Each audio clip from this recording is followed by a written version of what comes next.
Bonjour à tous et Bezrat Hashem, Chag Sameach. Ce soir, nous allons accueillir avec une grande joie Avraham Avinu. Eh bien, l'occasion pour nous de réitérer quelques éléments essentiels sur Avraham Avinu en l'espace de 2-3 minutes. Avraham Avinu, comme son nom l'indique, on ne met pas en évidence le fait que ce fut un tzaddik, le fait que ce fut quelqu'un de profondément élevé, ce qui est évidemment, j'ai envie de dire une évidence, mais on met l'accent en revanche sur le fait qu'il s'appelle Avraham Avinu, ainsi que nous allons, notre Père, ainsi que nous allons l'évoquer dans les Hakafot, les premiers Hakafot, les Hashem, dès demain matin. Eh bien, on nous dit Zechor Av Yarash et Haaretz Ve'aya Echad. Rappelle-toi, Kadosh Baruch Hu, je t'en conjure, de te souvenir, de te rappeler au bon vouloir de ce Père qui a été un et qui a hérité de cette terre originaire de ses aïeux de Héver, qui sont évidemment aussi les nôtres.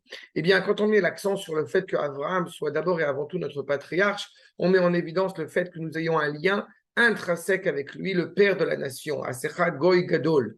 Eh bien, ainsi nous enseigne le Rav Kook qu'il y a deux manières, il y a deux dimensions que nous pouvons acquérir clairement. La première est une acquisition et la seconde est quelque chose qui est à l'intérieur de nous, qui est une sorte de transmission presque évidente. Ainsi, Avraham Avinu, eh bien, l'engendreur, celui qui va nous faire hériter de ces qualités qui sont directement rattachées à lui.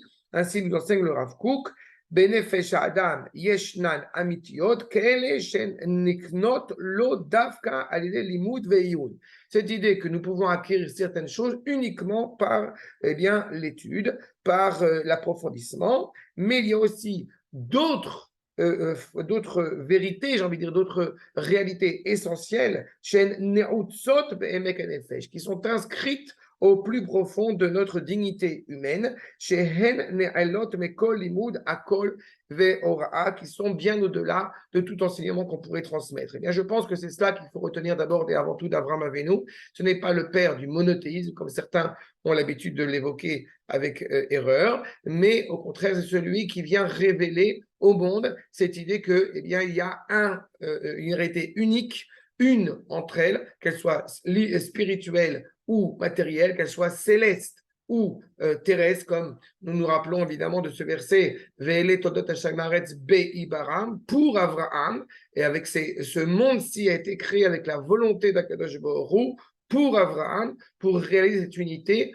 Bon gré, malgré toutes les nations qui voudraient nous porter préjudice, nous proclamons que Dieu est un, qu'il y a un sens moral à l'histoire, et c'est en cela que nous nous portons fièrement et dignement comme étant les réels fils de Avraham Avinu. Chag Sameach à tous.